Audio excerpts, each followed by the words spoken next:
Hey, welcome to R&R on the Snow. This is Randy Carter. And this is Ryan Brading.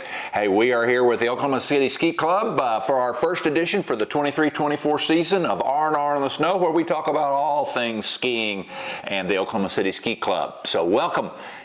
Coming into the 23-24 season. 23-24 season ski trip. We are recording this today, first day, almost first day of autumn, which means days are going to get shorter and days are going to get cooler. I'm sure everybody's seen the temperature change, and it's great to be out of the summer season and 100-degree temperatures.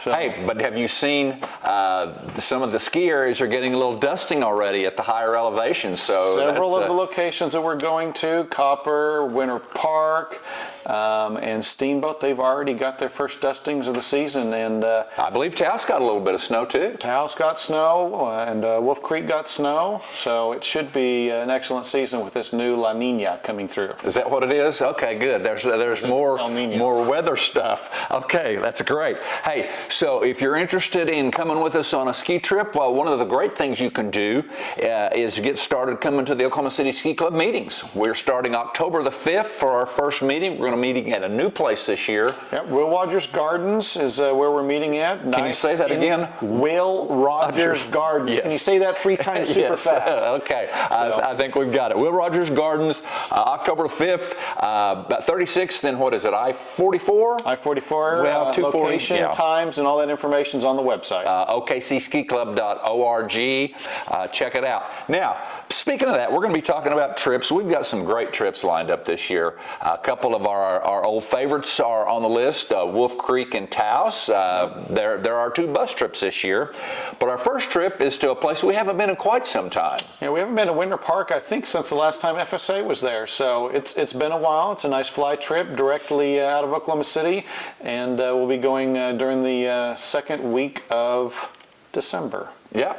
Winter Park's a great place, lots of fun, and we've still got space on that trip. So we do have space on that trip for couples or for singles. Check that out. Also, after that, after Winter Park, we're going to be going to Wolf Creek, one of the all-time favorite trips of our club. We've been going there for many years, and that's going to be over Martin Luther King weekend. That's correct. There's a couple spots left on that particular trip. Talk with the trip captain, see if you can sneak on in. And after that, an FSA trip. Directly after Wolf Creek, we got FSA, another fly trip coming in, and we'll be there for a week in Steamboat, and we should have an excellent time with the usual FSA trappings of social events and all the fun get-togethers. Hey, for those of you guys that are new to the Oklahoma City Ski Club, FSA is Flatland Ski Association. It's a group of about nine clubs, all from flat areas of the United States. Yeah, Omaha, Nebraska, Kansas City, St. Louis, Tulsa. Yep. So anyway, it's a great trip. Lots of fun things to do. We have races. Some people take them real seriously. Some people have a lot of fun with them, and everybody has a great time. Yeah, so you don't have to necessarily be a ski racer. You can have fun no matter what we're doing, because there's also snowshoe racing too. That's true. That's true. After Steamboat, we're going to Taos again. We are not going on President's Weekend this year, so check the calendar. Look at the calendar on the website. Make sure you take a notation of those dates. So we got plenty of spaces on Taos left, so check that out. Right after Taos. Right after we get back from Taos, we're taking 60-plus people to Italy. We'll be gone for almost 2 weeks, and some people will be gone for 3 weeks. Yep. So. Also in that trip, not only is it skiing at Canazei.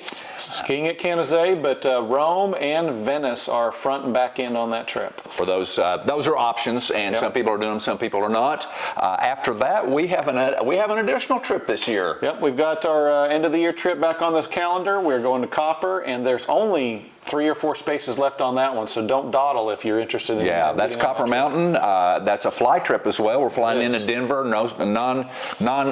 No stops in between, so it's a straight flight to Denver and then a quick bus ride out to Copper. So check that out. It's on OKCSkiClub.org, and all our trips are listed there. But it's getting to be the time of year. It's beginning of fall. Days are beginning to get a little shorter. It's probably time to start thinking about your gear. it's important to Make sure you have gear. Yes, exactly. And one of the things that I find is in fact, we'll show some pictures from Whitefish here in just a little bit. Whitefish was a great trip, but it was especially cold. It was chilly on a couple of those days. It was minus, in the teens up on the mountain. So one of the things that I think is important to have, very important to have, are some coverings for your hands. I personally like mittens. Thumb. When you were a kid, you got to wear mittens to school, had the little string tied on. Claw gloves. Well, now you can have that string tied on with your mittens as well. But also, I know you like gloves better than mittens. I do like gloves better than mittens, but really it's a personal preference depending upon whether you're a skier or a boarder, or depending upon how much experience that you have. But the one thing that's the most important thing about it is making sure that your hands stay warm, because if you end up with cold hands or cold fingers, your day gets not fun. That is true. Very quickly. And I can speak from experience on that. One of the things is when you're looking for gloves, I recommend that you look for something that has the little zipper pocket or Velcro pocket that you can put the little hand warmers in. The ones you open up, shake up, and put in. They do a great job. Yeah, and those serve dual purpose too. If it's not super cold outside and you have a ski pass, you can put your ski pass in your glove right there and not have to be grabbing for it out of your coat as you go through the lines. Well, and if you're looking for a coat, one of the things that's nice about the newer coats is a lot of them have the ski pass little zipper pocket right on the sleeve. So check that out. All right. Hey, I think that covers our bases pretty well for our first time for the new 23-24 ski season.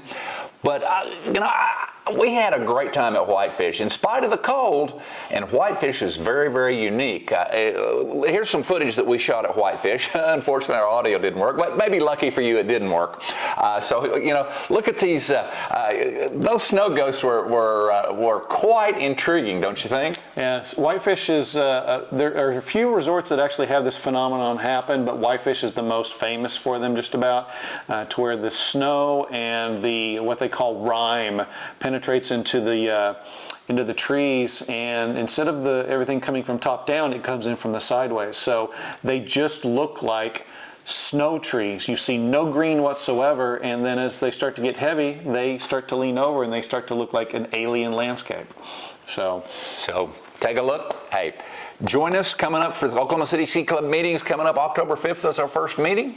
And check us out for all the trips. There's phone numbers, email addresses. If you've got questions, don't hesitate to ask, and we'll look forward to seeing you.